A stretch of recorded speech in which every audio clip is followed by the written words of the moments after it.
see what the studio looks like. Hey everybody, it's your girl Cher Ferguson, and I'm back for the hottest hour where I have what's hot in culture, the hottest topics, and the hottest interviews. I'm here in Atlanta in Icon Studio with this new great artist. Please tell everybody who you are and where you're from. My name is HeyStax. I'm from the north side Oh, the of north Atlanta. side. Okay. Boom, right here. Gwinnett, that way. That's where I'm from. Yes. And I'm here to chop it up. Let's chop it up. Let's chop it up. So I'm excited that you're here. I just want to say thank you. You know, sometimes in life we gotta improvise. Right. We gotta get stuff done. You know, and we gotta connect with the fans because this is what the fans need and want, right? Right. They want to know what's going on with HeyStax. They want to know where he at and what he's doing. So let's start the interview. Okay. Cool. So your new project, Last Call. Like, I know we was talking about it before, but tell me about how that process was writing that project, and what's your favorite song on the project? So Last Call, it's been in the works for a while conceptually. I had the concept fairly quick. So my last album was called A Beautiful Way to Let Go. And it was me kind of the whole album was really just about me just like letting go of like insecurities and finding and just like really trying to become more of myself. Like trying to let go of anything I thought I was and giving myself a fresh start, right? And so like Last Call is like the ashes. Is the freshness of it. And with that I understand that like at the end of A Beautiful Way to Let Go, I talk about, you know, getting to the top and it's getting lonely and stuff like that, right? And so Last Call is like that opportunity, it's like that last call and like, man, who's with me? Like, who's with me? Like, if you with me, like, come on. Y'all with him? It's the last call. Right. I mean, this is the last call. Like, yeah. It's like, at this point, it's plans and execution. Yeah. And that circle got to stay tight knit. It's got to stay tight knit. And it's the last call for not just people, but for like habits and different activities that just I can't partake in anymore. I can't even, you know, just let myself loose to it anymore. I got to protect myself. Right. And so the mood of Last Call comes from, each song has its own story, but it all comes from the same mood. It all comes from the same place as far as like the mood of it is just like, all right, man, here goes your last chance, my boy. What you gonna do? What you gonna do, bro? Your back's against the wall. It feels a little darker than a lot of things that I've ever done, but it is though. It's like it means this is a fresh start. And like when that baby opened their eyes for the first time, it's dark before that. You get what I'm saying? So beautiful when the baby opened their eyes. It's dark before that. Yes. You know what I'm saying? Yes, it's so like this is the after dying to yourself. And with that, Snakes is my favorite track on Last Call. I swear, so I did hear Snakes, y'all. If y'all didn't hear Snakes, y'all gotta go check it out right now. I'm gonna link at the bottom. Snakes, I had to listen to it twice. I had to because it was just like, I listened to it, I was like, okay, all right. Then I listened to it again, I was like, okay. Like, you know, it's saying everything, the rhythm, and you can actually hear like, okay, I don't want to go that route, I want to go this route, I want to do other things, and that's what the Last Call is all about. So we were talking before this as well, and you were talking about your brand. So like right now, you're wearing black, and you know, to push that brand. Tell us a little bit more about that.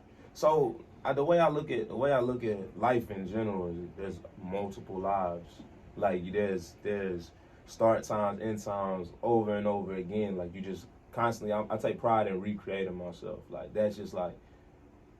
I feel like as humans, as beings, we are here to create. And it's like, you can create a lot of things, but the biggest thing, the most important creation, and like, it's like creating yourself, like creating the vision for yourself, what like you want to be. Revamping. Yeah. You know what I'm saying? So it's like, for me, for this time around, it's like I'm just staying true to what this is about, what this time period is about for me. And once I identify like what it looks like and what I want to portray, who this is for. Yes. Like this is for people trying to find themselves. This ain't for everybody. This ain't necessarily the project for if you're trying to get lit quick program. That's like the important part. Like when you being an MC, it's the master of the ceremony. So it's like, what is the ceremony at hand? When I'm looking at my brand, when I'm looking at my projects, I think about what this ceremony is about. What is it? Like, where are we going with this? So when I think about Last Call and I'm telling you what it's about, I have to guide that And as I said, it's not for everyone. This is not anything that I'm making to be like, hey, this is the get lit. Like, I mean, because there's time for that. There's a time for that. There's a time for that. And it's like, and we have plenty of it. But right now is a time to appreciate these moments, why these moments can still be what they are. Because life ain't always gonna be like this. Like life is taking a turn. And as it's turning, you gotta just appreciate it and appreciate where you come from, and like, you know, doing the shadow work and checking out the baggage that you might have and putting it on Front Street and saying, hey bro, what we gonna do about this? Like this ain't a time for the hey no, it's like, hey, let's build a solid foundation. Then we could watch the beautiful, colorful flowers grow from the soil. You feel me? Yes.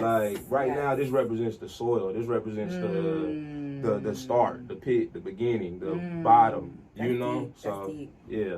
I appreciate that. Well, let's clap it up for God, because He always makes sure we come through and, you know, self-care, you know what? That's it. God is great. So overall, like, you know, I did talk to you about like your image and things like that. And so you guys seen him, and I know you guys seen him in all different kind of fashion. Tell us a little bit more about your image and your fashion sense. Oh, okay. So look, this dates back to, I think I want to say like third, fourth grade, probably fourth grade, right? I'm always like, so I got a Grenadian mother, right? So she came here straight from Grenada. The whole American like fashion and hip hop stuff, not a thing that she was at all really interested in. But my dad, he's from West Side of Atlanta, very like in the hip hop and all the lit stuff, you know what I'm saying? The Jordans and all that. So you had a mix. My mama looking at him like, I just need a good pair of shoes. Okay. You know what I'm saying? Okay. So I'm growing up like thinking of functionality, but then also looking at my dad, and it's like he got that pop of swag, you know what I'm saying? And my mom, but the thing is, my mom was a seamstress too, so she was into fashion and stuff. In college, when she was going to school in New York, she was doing fashion and all of that stuff. And so your mom is from New York. Shout out New York. Came from Grenada, went to New York, and came out here, but they were always into it. So it's like she would make our outfits and stuff like that. So we always would dress different. That's great. We always dress different. We never it was always like, even if it was something that was popular, it had a twist. It just had it. So I caught myself in like fourth grade wearing the same shirt like two times in a week. Okay. You know, because it was my favorite shirt. I liked it. Like, I thought it was okay. My son does stuff like that to this day. Like, I thought it was okay. Give me a new hoodie. I got roasted, right? And I was like, you know what? My analytical mind back then was already working, so I started writing out like, this is the shirts I have. I think it was about 8. I was like, I got about 8 shirts. I was like, how can I spread this out evenly? I said, pants. I got about 4 or 5 pair of pants.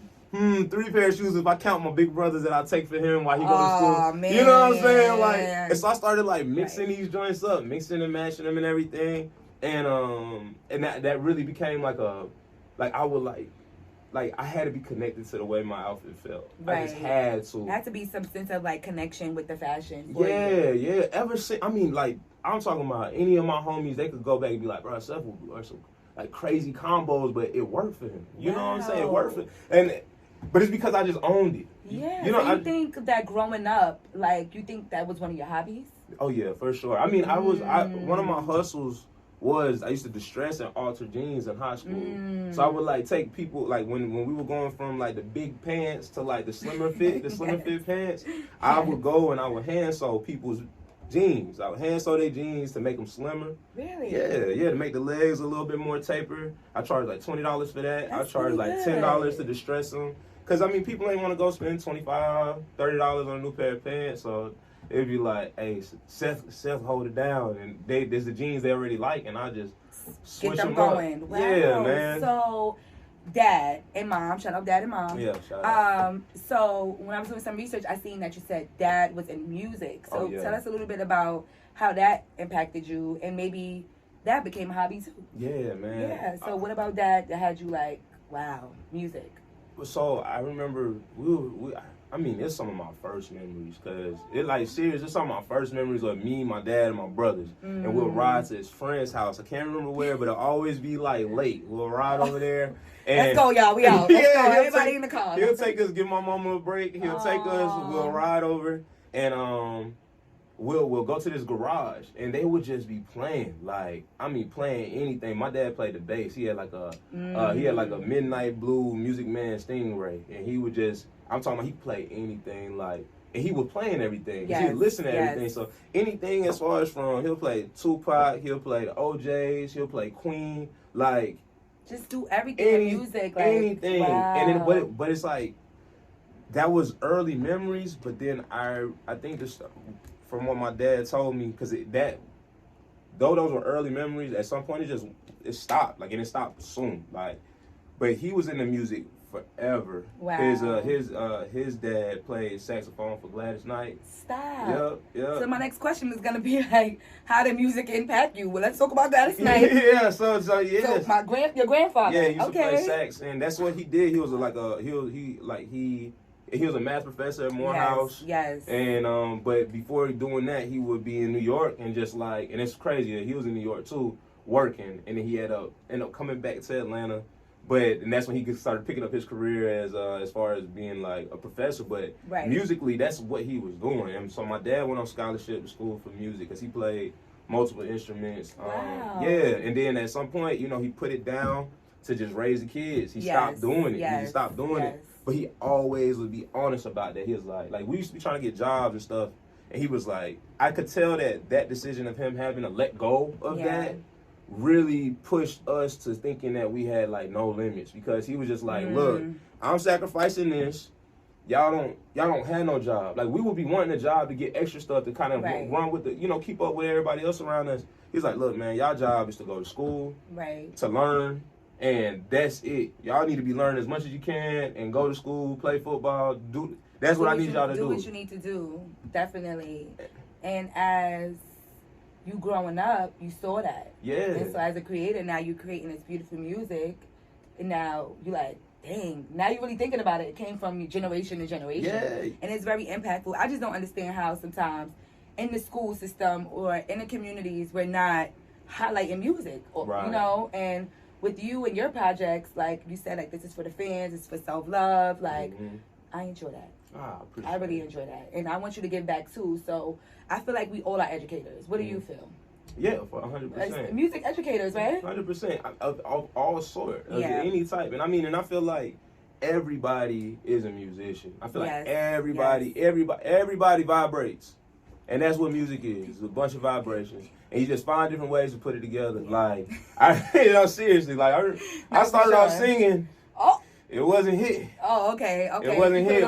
Little like, what's that? The little stuff that they put on there. I forgot what it's called. What is it? Auto-tune? Yeah, auto-tune. I mean, Migos done took the auto-tune to the top. Shout out to Migos. Nah, hey. Shout out Takeoff. I love y'all, but they did. They switched the game up. That's one of my favorite groups. And they switched it up. But what made you fall like in love with music? I know Grandpa. Yeah. Mom had a little fashion sense, but she was still supportive. And Dad was like, But what made you really fall in love with music?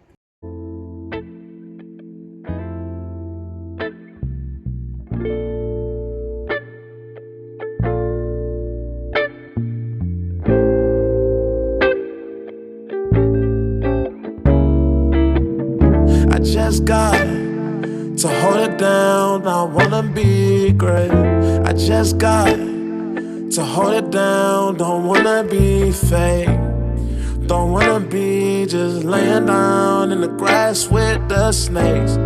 Don't wanna be just laying down in the grass. I just wanna be the best me. Sorry if I hurt feelings. I just gotta be me, gotta go on, not a gremlin. I just wanna see me on the top of my missions. And my soul is grinning, and my smile is glistening. I'm a truth, I'm the top, I'm the hot topic. I'm in the stove, I'm in the host that's loving me, that's showing me that I am meaningful. I am everything I see it more in the mirror when you calling me.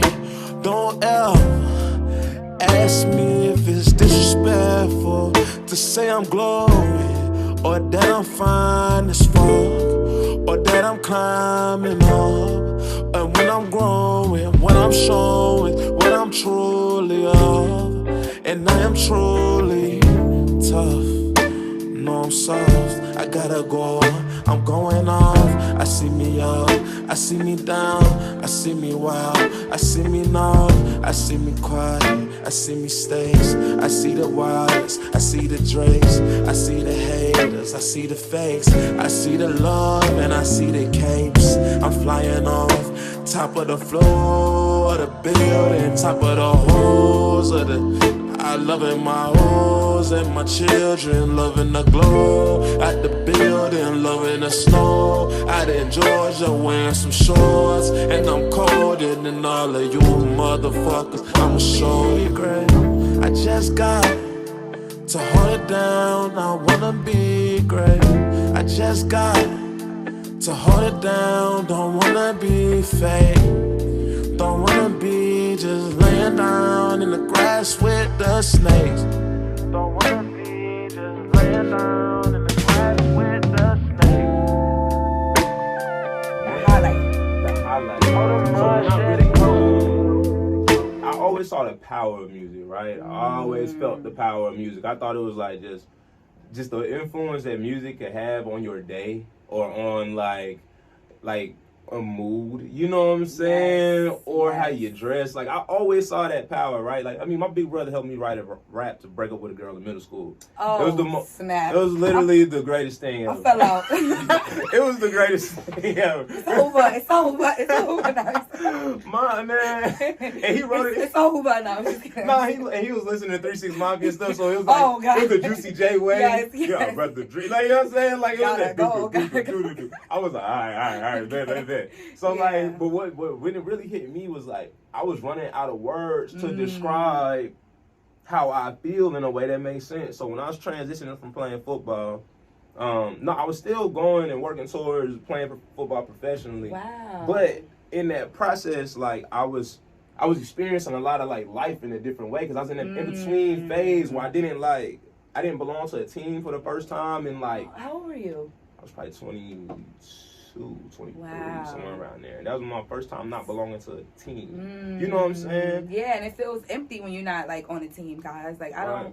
It's hard. So, the highlight, my bad, I'm gonna cut you off. No, The highlight, yeah. you good. Yeah. No, seriously, like, and so with that, I had to learn a whole new communication style, kind of, right? Like, you used to like having a schedule, having this stuff was just structure. You had structure. Yeah. And I had this for years. Like, from the time I was 7 years old, I had that same structure that I was used to. And I had to start finding a new, I had to start finding a new way to like talk and express myself. Oh, man. You know what I'm saying? You go from being this like all right, like, I'm expressing myself through physical and work, and you still working out and stuff like that, but it's like I started falling in love with the idea of like being able to speak my mood, right? Voice your opinion and share with everyone around you how you really truly feel. Exactly. Yeah. And even if I could just communicate that with myself, that was great enough. Like, I remember I went to a party and I was not having a good time. I remember I just wasn't having a good time. And I started to describe, like, started to wanting to like write about that. And there was this girl I kind of like, I just found attractive, right? Yeah. And she was in the midst of the party, and I couldn't describe how she looked in comparison to the whole party. But it's like, it wasn't enough for me to go say something to her about it, because it was like, you already thinking down the line, like, bro, I'm not trying to go straight. I'm not having a good time at the party anyway. I'm not about to talk to nobody. Right. Nothing. I'm here for the music. That's it at this point. Done. So I leave, and I literally started writing this thing, and I worked on it for like weeks. And I was just, and it just kept, I just kept building on it, but I didn't write it to a beat. I just had a cadence in my head. So I started trying to figure out, like, where can I share it? Because once I knew it, knew it by heart. I was like, damn, where can I share this? Yeah. And so I had a friend that was in some poetry. So he was like, man, come to this poetry thing with me. So I go to the poetry thing. And I started going up there and saying, and I would go every week. Like, I started going every week. and saying I would write down and I just refer to them as pieces because that's cool development though. Like you was going back, like you was really developing your craft, you know. Yeah, and I mean I didn't know I was gonna be making music per se. Right. Like I didn't know that that's exactly what I was gonna be doing. Right. Like, but I knew that. I remember. Like my last refund check in college. Like y'all in college, if y'all in college and y'all watching this, man, you look, bro, make the most out of that thing. Seriously, I remember my last one. It hit me on my last one. This is probably like my 8th one. I don't know, 8th or something like that. I had a few of them. It is like 8 though. In total, right? So I'm on my 8th one, and it finally was like, ding, like I went and bought a whole all studio equipment. I bought a mic. I bought 2 monitors. I bought like the software. Yeah. I bought a little camera, and I didn't know what I bought it for, but I was like, "We gonna find out." Just before I even wrote that piece. Right. Just before I even wrote that piece. Wow! But then you took that money. Yeah. And flipped it into something, you know. And that's what y'all should do in college. Like, don't throw your refund check away on the club or the new sneaker or something. Yeah. Like really put it into what you should either studying. I put a computer. Yeah. And I used to be getting happy about it. I used to be like, okay, buying a new MacBook this semester. Right. And eventually, like, I have only 2, but like that was enough for me to say I'm happy about it because I was able to take my refund and get a MacBook. But it benefited me. At first, I had an iPad and I was doing the typing on that in college. I'm like, this is not gonna work. Right. You know, and took that and got my computer, and then you took that and you got, you know, your equipment, and now look at you now. Yeah, I mean, I call it multipliers. Buy you multipliers. Definitely. Buy you something that could be a multiplier. That's a multiplier. Computer is a multiplier. Yeah. Mic, you could multiply. You could take a vocal. You could take a vocal and send it out to 100 people. Play it 1,000 times. It's a multiplier. Like you know, a pair of shoes is not a multiplier. No. It's just not. Like you know what I'm saying. You could sell them. Yeah. You know, Exactly. You know, because that's what I do sometimes. I sell them, but it's not really a multiplier. I mean, I feel like technology, like the stuff that we have, is mostly creator based, but you know, it is what it is. You gotta pick and choose your battles, and I feel like when you was out there doing your poetry, you was developing yourself. You know, you didn't really know. Boom, you made a executive decision. God came through, told you, buy, you know, get this, and you did. Yeah, and I can't. I gotta come back to this story. That's when I found that like writing, I like doing this, right? I like doing it, and I got to say this: if you a shoe flipper, you a multiplier. I don't want you to be watching this, be like, oh, HeyStax. No. You get what we saying. Yeah. No, you get what we saying. You get what we saying. Okay. Sure. Like get something and multiply it, make something out of it. Don't just utilize your money just to be sitting around. So if you're gonna buy a whole bunch of boatload of sneakers, flip them. Right. Do something. You know. But like, so all right. So that's the day. I gotta answer. I gotta add a part B to this. Yeah. Because it's like that's the day. That's like around the time when I felt like I fell in love with the idea of writing and becoming like a artist or somebody who's writing. Yeah. But the day that I feel like music chose me, it was in mid-November, mid-December of 2017. I got this is when I was in the peak of pursuing my football career. Okay. And so by now I had already been to the studio a couple times with my friends. I'd been on a couple projects, but I was really just kind of low key with the music, right? Okay. I scheduled my first solo studio session with my boy Jerry at Next Level Sound. Scheduled my first solo studio session. Like, I'm doing it. Yeah, and I remember I wrote the prayer. I got the prayer still. I wrote it, and I was talking to God, and I was like, because I was about 10 days away from going and doing a workout with an NFL team. Okay. Yeah, so I'm right, but so I was looking like, hold on, could have really been football. Okay, I don't know, but hey, artistry is great too. Whatever career you want to go in, it's all up to you. Yep, yes indeed, man. And so you was about to work out with them. Yeah, so like, and this is 10 days before it, but I'm happy about this. Like, the day felt different. That day just felt different. I'm in Jason's Deli. I'm writing this prayer, eating. Shout out to Jason's Deli. Shout out to Jason's Deli, man. I like y'all tomato soup. Anyway, and he was writing in Jason's Deli. Yeah. Okay. If you know, you know. Yeah, man. If you know, you know. But he was in Jason's Deli writing. And so I got my studio session scheduled for that night. I'm writing, and I remember asking God, like, you know, hey man, like just guide my path. And like clear up whatever you gotta clear, you know, whatever you gotta do to get my attention. Just make sure you don't hurt me too bad. Just make it enough to where I can understand, but it ain't too bad. I kid you not, I'm like less than a mile away from my dad's crib where I was living. I'm at the four-way, and I'm about to cross over a bigger highway, and I'm first car right there. I haven't drank none, smoked nothing. I'm just sober, chilling. I just had Jason Daly. I'm cooling, sitting there. I don't know why the light turned green. I saw the light turn green. Right. So I start going, and this is going across the street. Literally, I see headlights on my right side as I'm going across. That light was red. I had no clue. My car got binged up, spun around. I'm bouncing around inside the car.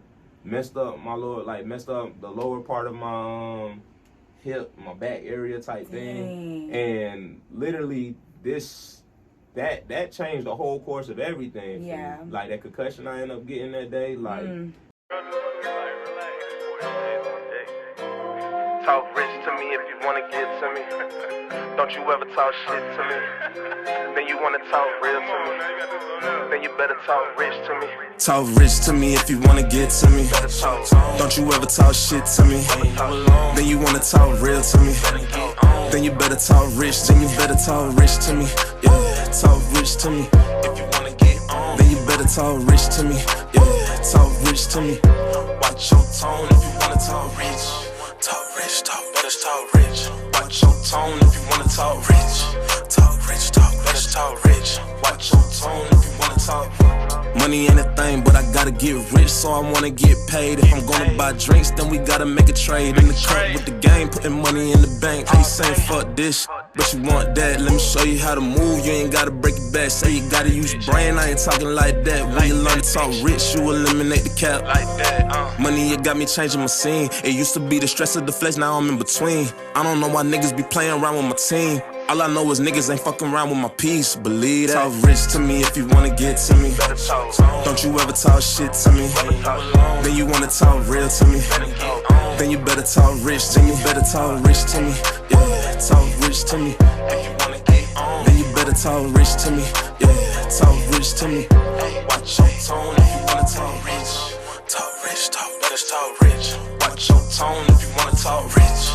Talk rich, better talk rich. Watch your tone if you wanna talk. Yeah, what they really want from a nigga. See you with the shit, but now I'm all about the paper. Yeah, I ain't going for it, baby. Wanna get with me, then don't talk like you lazy. I ain't like them. They like to talk shit, but I don't fight them. Break the rules, shake a hand smooth, then I hike them. Nigga wanna talk raw, let my dogs bite them. Boss move, then I hit tests for the bison. Casual, late night shop, I might bag a hoe. Said she a rider, I'ma put her on manual. Annual salary, the only thing my hand can hold. Fully loaded bonuses. Tell me what you thinking of. Talk rich to me if you wanna get to me. Don't you ever talk shit to me. Then you wanna talk real to me. Then you better talk rich. Then you better talk rich to me. Yeah, talk rich to me. Then you better talk rich to me. Yeah, talk rich to me.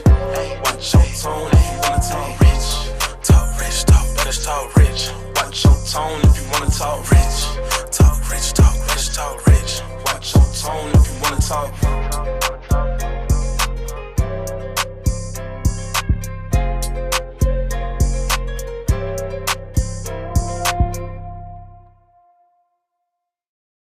Let's talk indie. okay. Okay?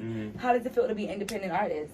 It feels good. It's cool. Like I like the freedom and just being able to explore, right? And I got a great like support team around me, man. Great support system. I'm a boy Rodney, you know what I'm saying? Got Sade. Yes. I'm my boy Chaz. Got my boy Cart, Vanessa out here, Amber, Pat. Like it was just folk out here really like helping me out a lot, like and just being there for me right now. Yeah. And it's like it feels good to be able to. These are the same people I could sit down and have a meal with at the crib. Like we could sit down with each other and eat, and we just all just supporting each other, you know. And that's really cool. And shout out to those people who's there for me too.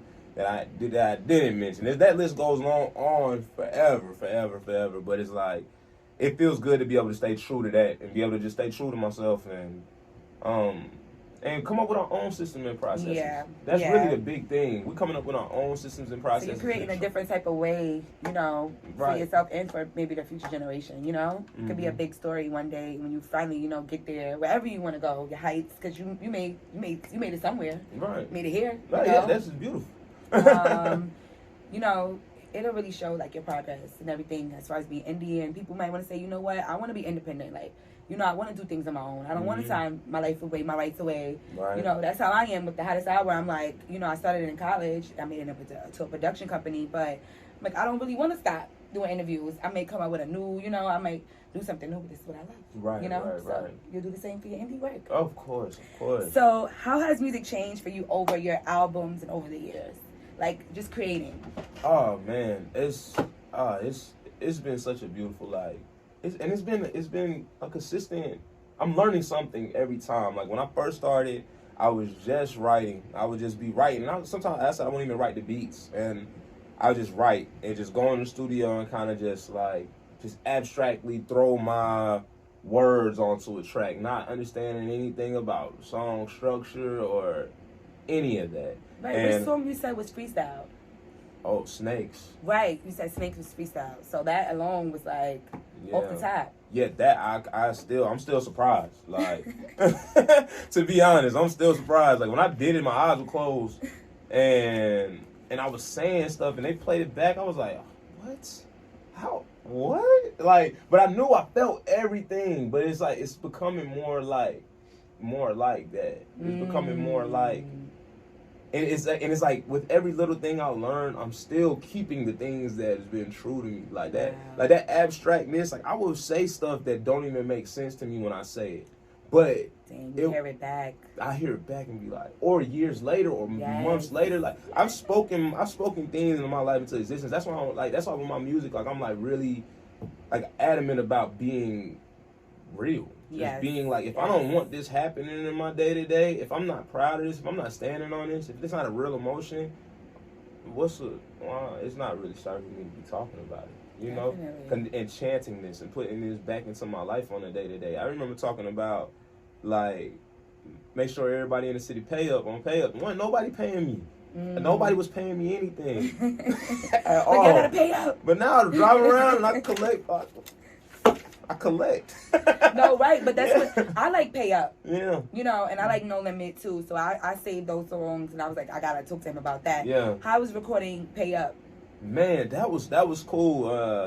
Shout out to Paul Katz. I was in the studio with him, and he had a session, and he was like, "Hey man, come get on this song."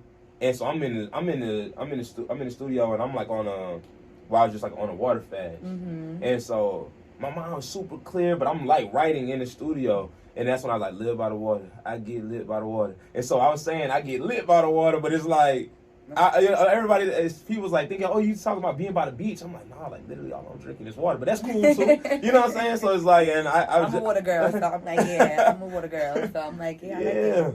What about No Limit? No Limit. Oh, I remember I crafted that one up. Like I wanted to write something for the hustlers, like, write something for the hustlers, write something like more of a song that, this was me early in this is like 2020, so I wrote this song like, I wanted to speak to the hustlers, like, and just the everyday hustlers and use terminology and lingo that was like prominent in that point, but like that could speak to any hustler, and it's just basically telling you ain't no limits or boundaries, like, at all. Like, and it's like, when I say, they talk about it, but they run out of mileage, like, you know, you wake up and bake up, and then you count your paper, but not in front of strangers. You can't trust these people's fingers. You know what I'm saying? You can't trust their fingers. Like, it's just being like, hey, bro, you gonna hustle, go get it, make it happen, but like, hey, keep doing what you're doing. So yeah, No Limit, I really like that. These guys from East Quan, he sent me the beat from, he's in Australia, and when I caught the beat, it's just like, I